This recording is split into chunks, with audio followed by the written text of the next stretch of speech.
Morning, friends. Welcome back to the farm. What you just saw was some footage of me threshing and winnowing some seeds that I collected.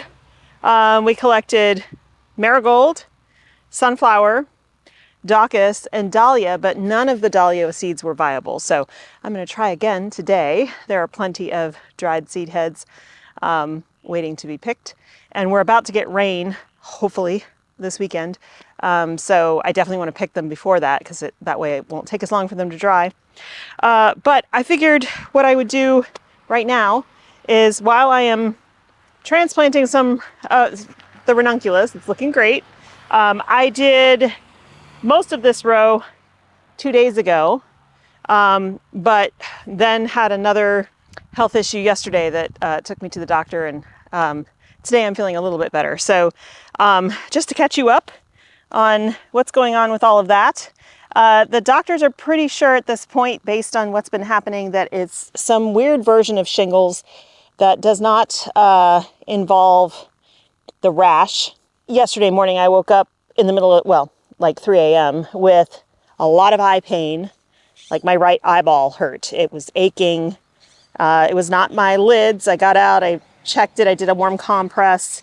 My lid was not at all swollen. It was my eyeball, super bloodshot. So my wonderful optometrist got me in and she said, "Have you just recently recovered from shingles?" And I said, we're trying to figure out what it is actually. And she says, "This is zoster virus in your eye." She said it can be from shingles, it can be from either of the herpes simplexes. She's like, but it can spread to the eye and it affects the eye nerve, which of course is why there's pain. So the treatment is the same. It's the antiviral I've been taking for the suspicion of shingles, and they're just upping the dose pretty dramatically. I'm tired. Not only am I sick, but my body's trying to fight this infection, but the antiviral makes me pretty tired. So I did not have any energy yesterday to come out and continue to transplant the ranunculus, which is totally fine. These guys, I had watered them the day before and left them in the shade, the ones that I couldn't transplant. I knew they would be fine. I just didn't have it in me yesterday. So today we're out here. I still don't have a whole lot of energy, but I did get up and do some yoga this morning. I'm a little out of breath. It's just the medication, it's an antiviral. It's pretty strong. It works, but I'm on it 3 times a day now as opposed to 1 time a day, and it's just wiping me out a bit. So I'm sorry about the lack of content recently. This started mid-September, and the main reason they haven't been able to diagnose it for sure as shingles is that I do not have the shingles rash. I don't have any rash anywhere, and without that, because that's the way they diagnose it usually, they will take a sample of, sounds gross, but the what's underneath the scab of one of the rash bumps, and since I don't have a rash, they don't have anything to sample. So what they're having to do is go strictly off of symptoms, which is all, for me, has all been nerve related. It is possible to get shingles without the rash, but it's not very common. That's where I'm at. It's been a bit challenging, and anybody who has had shingles knows that it can take months to fully recover. And the other thing that is not in my favor right now, we have a family member who we love, but it's not one of my kids, by the way. But this person is bipolar and has been for pretty much my entire marriage to Mike. So we have on and off taken care of this person, let them stay with us after psychotic episodes and, all that kind of stuff. This person is now in another psychotic episode, psychosis. This does not mean psychotic like they're a serial killer. So don't get me wrong on that. Psychosis is a real thing, and you can get that with all kinds of things. Even people with diseases such as diabetes can have have psychosis symptoms because of what it does, the disease does to the brain and the neurotransmitters. And so I'm not saying, first of all, it's not this person's fault that they have this brain chemistry problem, but it is extremely stressful. I'm thinking that the high stress that we've been under is really what kind of triggered this whole episode.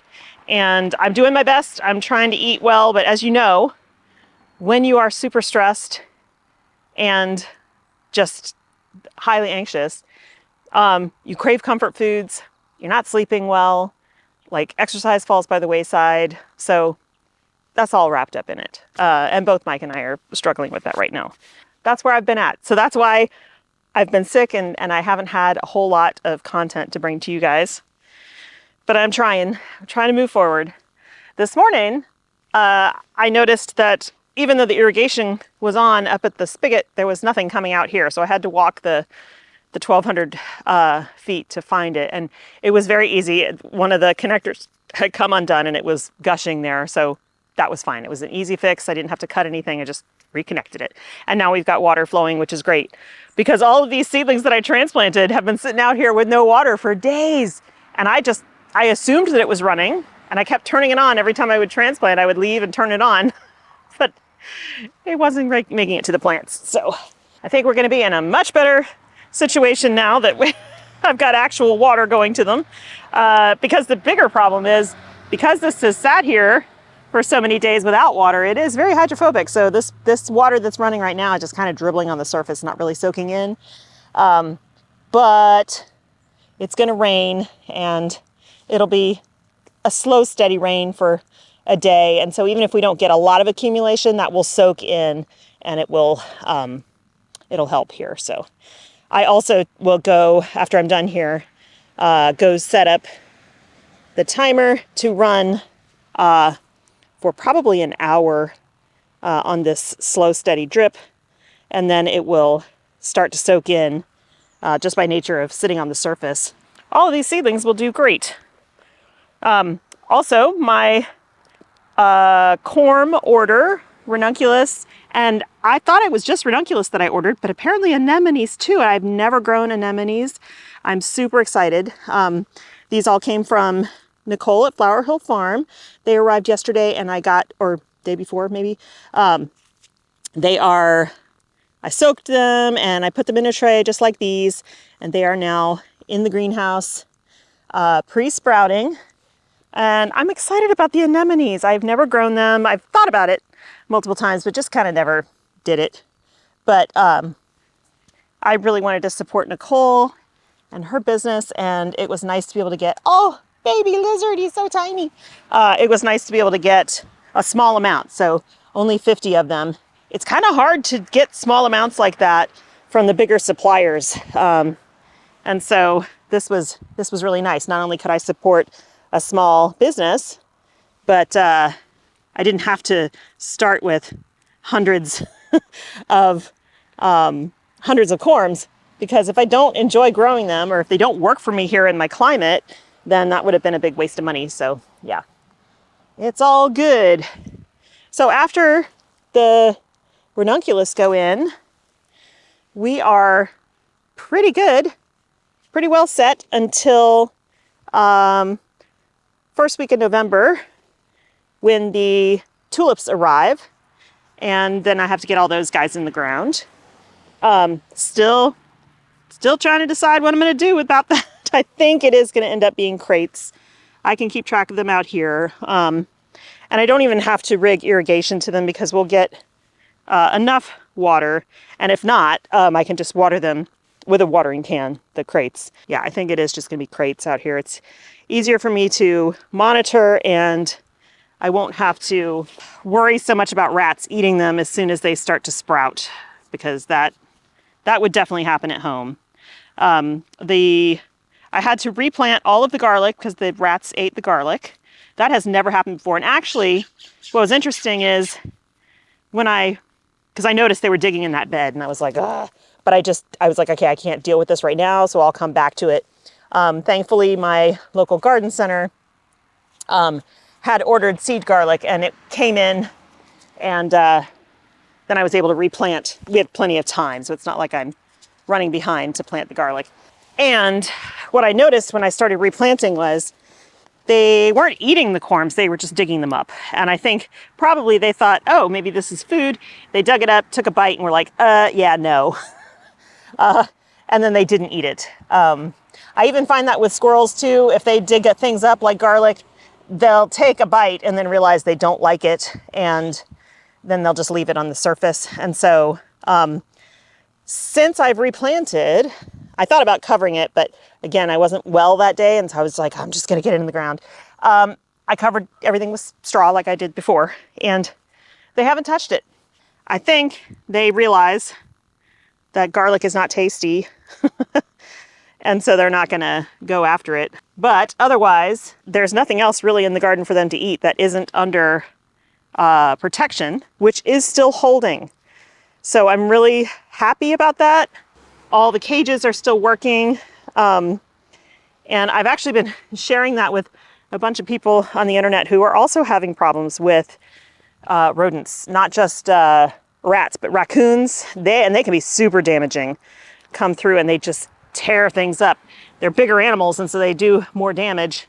And I don't know about you, but I've discovered half the time with the raccoons, we don't have that problem in this garden, but we did in my previous house in a different city.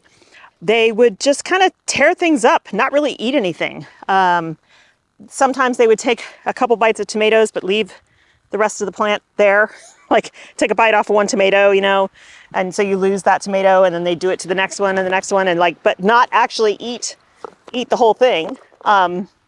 So anyway, yeah, they can do a whole lot of damage. And the other thing about raccoons though is because they're bigger, they're stronger. So I'm not sure how well the cages that I built would work against raccoons. Like they can get into chicken coops and stuff that are really sealed well.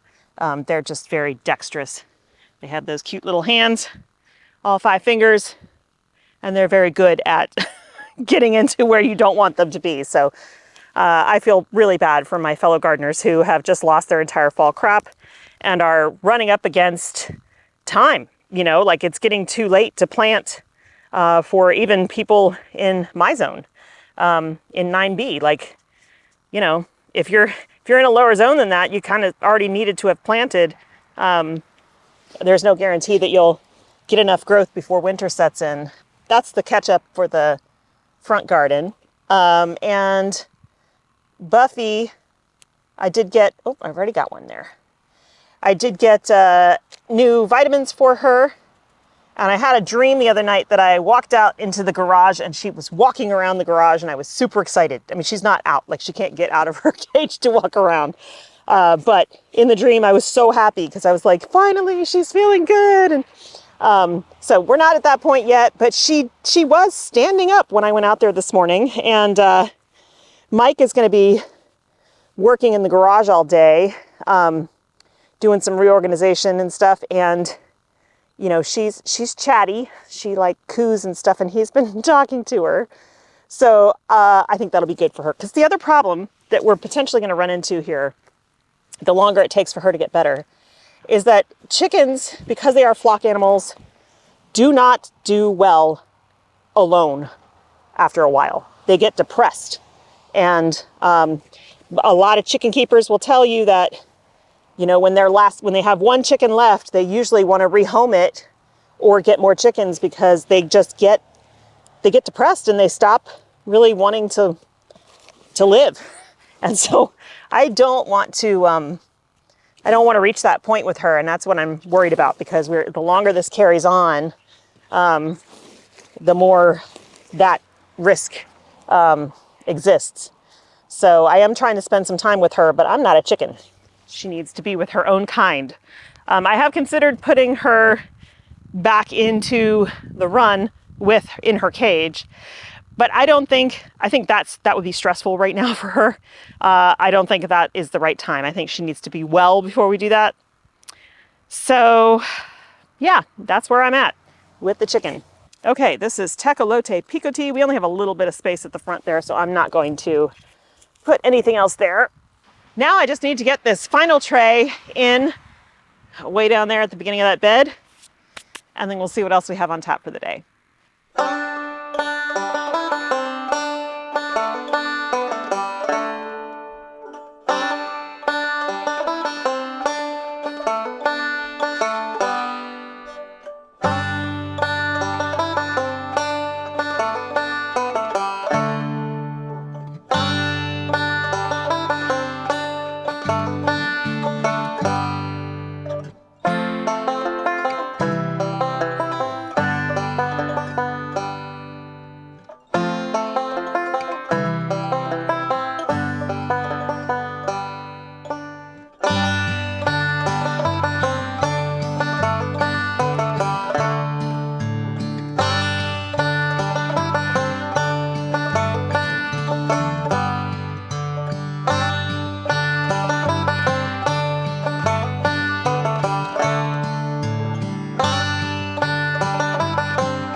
I am so happy I finally tackled this bed.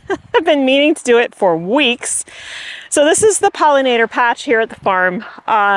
It has gone through many iterations over the last couple of years. What is in here is things, there's actually a hummingbird on this salvia over here right now. And then the bees are enjoying this salvia right here. So I've got salvias on either end. There's a verbena right here. I did have another one, but it got completely uprooted, so I just took it out. And then this is a sticky monkey flower right here, which is currently obviously not in bloom. And then we've got, I think that's another salvia. I can't remember what that is, honestly. These guys here, which look like weeds, those are borage. And the borage is awesome. It feeds so many pollinators. It started in the back of the bed, and of course, as it dies, it drops a ton of seed, and so some of the seedlings are up front, which is not ideal because they get huge, but I'm gonna let those guys be. I love having the borage. I think we have blue and white borage in this bed. Also in this bed that you cannot see right now, obviously, are probably about 60 daffodil bulbs. So what I did was I dug up all of the wild lettuce and thistles and either pulled them up by their roots or I dug them up because some of them, the tap roots were over a foot long and a little too deep to get without a shovel. And then added a nice thick layer of compost on top. There is irrigation in this bed. It's under the compost. So tomorrow my plan is to bring out Rudbeckia for the back of this border. We've got 3 varieties at home. I started them in soil blocks. They've been in 2.5-inch pots. They're looking great. They can go in the ground and they will overwinter just fine. And then in the spring, they will start getting bigger and hopefully start blooming by late spring, early summer. We have Rudbeckia triloba, which is a branching Rudbeckia that has tons and tons of tiny little flowers, black-eyed Susan flowers. And then I think there's Rudbeckia Sahara and maybe Prairie Sun. I don't remember. Point is, there's a bunch of Rudbeckia that I'm going to add to this beds. Now, I don't know exactly where all the daffodil bulbs are, but that's okay. If I run into one, I'll just move it and plant it next to the Rudbeckia. Not a big deal. So that will refill out this bed. I started with plants that I bought because I wanted to buy bigger ones. I bought them in 1-gallon pots to start the bed, but ever since then I've let it self-sow itself, and with the exception of the the daffodil bulbs, the only things I've added to this bed are things that I've either sown from seed myself or have let direct sow themselves in this bed. So really happy it's done. It's ready for overwintering. And it's still, what I love about it is that it continues to provide food for pollinators through the fall and even into the winter. It takes the salvia a number of frosts before they die back. And so it's a really important plant. A really important space. Now I have one more pollinator patch. Let's go look at it. Well, before we get to that patch, which is right next to this is the dahlia bed that is from seed. These are grown in soil blocks. There's a little bee right here. And these are Floret original dahlia seeds that I bought a couple of years ago. And this is their second year here. I didn't do anything to this bed other than give it some compost at the beginning of the year and a dose of straw. It needs to be weeded. There's a bunch of these stupid lettuces that come up. And when I say lettuce, it's wild lettuce. It is full of spines. I'm sure something can eat it, but you definitely don't want to. These dahlias I'm going to leave up until frost, then I'll cut them at the base. And the reason I'm leaving them up is they are still producing flowers, and that again is giving food to the pollinators. There's bees enjoying the pollen on these as we speak. And that's also good because when I go to harvest the heads for seed, this one's nice and brown, but it's kind of still soft. I don't know that, yeah, see there's not going to be any viable seed on here. But the ones that have been pollinated should have viable seed. And then I can sow more of those in the spring for more of these type of dahlias. I can also dig these up and harvest the tubers to get genetically identical dahlias, is what you see here. But the seeds are kind of fun because you don't know what you're going to get because they've been cross-pollinated by bees and other pollinators. So this bed we will tackle tomorrow. And this is the other pollinator bed I'm talking about. It doesn't look like anything right now. This strip right here goes all the way back to here. Now there's a couple of poison hemlock I see popping up, so I definitely want to weed those. What is in here is daffodil bulbs. And the reason I planted them here last fall is that nothing eats daffodil bulbs. They are toxic. So I didn't have to worry about protecting them in cages or anything like that. Now there are some rodent tunnels in here, but there were so many daffodils. I think I put almost 1,000 bulbs in this strip. And so last year we had so many, I could not keep up with them. But then what I did after I planted those bulbs last fall is I direct sowed a whole bunch of a big giant wildflower mix. And most of what came up was Godicia, and it was so beautiful, and I got so many stems off of it for so many weeks. It has direct sown itself. I can see all the little seedlings in here. So I'm not going to put, and it's funny because it didn't really, the wildflower seeds didn't really take on this back end. So I'm going to give this back end a new dose of compost after I weed it, get rid of these stupid lettuces and definitely the poison hemlock. But I don't think I'm going to dump any compost on this end because the seedlings are super tiny. Once they get bigger, I can side dress them, but I don't want to cover them up right now. That will just kill them. So that's another job for tomorrow. Next up, we get to start working on the bottom end of the farm to get this area buttoned up for the fall and winter. This is an 8x4 raised bed that we built last fall. The kids, well, Mike and Dylan built it for me. And I grew tulips in here, planted them in the fall, had them in the spring, and then added lots of compost and direct sowed these zinnias, and they've done amazing. But they have powdery mildew. They're done. I'm going to pull them all up, pull up the weeds, check the irrigation. It should be fine because we put it in the spring. It should be fine for another year at least, but just check for holes, and then give it a little bit of compost, mostly because the bed is pretty full, but I do want to give it a little bit of nutrition. It does not have a crop spoken for it yet. I don't know that I'll need it. Maybe the anemones will have to go in here. I don't know, but we have the space. And then I got to start tackling the real dahlia bed that's making me so frustrated. So last year I had to dig up the bed completely, put gopher wire in, refill it to put this year's dahlias in, because last year the gophers ate every dahlia tuber and we didn't have any dahlias. This year, the gophers didn't get in. They're on the side over here. That's why if you might see some piles. They're on the side, but they haven't gotten into the bed. But the tubers still did not do well. So I pre-sprouted everything. Some things grew a little bit, but you know, and they have pretty green growth on them where they grew, but very few of them actually got big enough to produce flowers. So I don't know what's up with that. What I'm gonna do is weed it. And then every place you see a stake has a tuber in front of it or buried at it. So I will dig down. If those tubers look healthy and viable still, and show that they did sprout, I will leave them there and cover them with, you know, give the whole bed a little bit of compost. But if they look like they've rotted or, you know, whatever, that they're not going to work, then I'm going to pull that stake up and I'll know that that's a hole where I can put dahlias next year. So I don't know what happened here. I did notice once I planted them, because they were pre-sprouted, that they did start getting eaten on the lower leaves, all the lower leaves, like this one here, you can see. All of this was eaten by probably mice. And so that may have just ended things for some of the tubers. If they were too little and had too much greenery eaten, they wouldn't be able to photosynthesize and continue. So we'll see. We'll see what's going to happen here. I probably, even though it's got gopher wire, I'll probably still have to put some type of 1/4 inch, I don't know, cage around them if I want to grow them for sure. I don't know. The seeded dahlias did great. The tuber ones did not.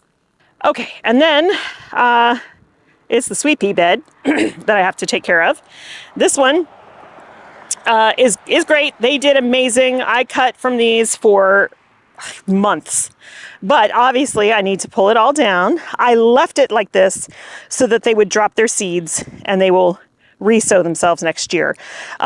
So I will cut all this down, weed it. On this end, there's some lettuces and stuff that need to come out, wild lettuce, and then add a whole bunch of compost because the soil level has dropped and we have plenty of compost. So I want to bring it way up high and then it'll be ready for more sweet peas in the spring. Now I will still start sweet peas and transplant seedlings of sweet peas in here because there's no guarantee that these will self-sow like I hoped, because they dropped a bunch of seed, but there's no guarantee to that. So I want to make sure I have enough seedlings. Plus, it'd be nice to add in some different colors because this was ended up being mostly like a red, white, and blue kind of thing, which is really funny. I mean, the white was more like a light pink to light lavender, but this all got started from seedlings, and those were the ones that survived, were those colors. So, in fact, here's one right here.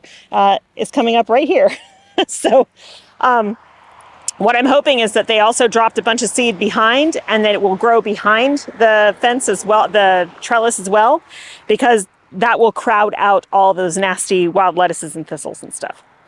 And then the last thing we'll need to do out here is tackle the mums bed, which the beds themselves don't really need to be weeded, but there are tons of wild lettuces growing on the edges and they will start encroaching in those beds. So those are the next steps for taking care of the farm out here and getting it all buttoned up for winter. And, you know, I still have like buckets to put away, things like that. But for the most part, we're in really good shape.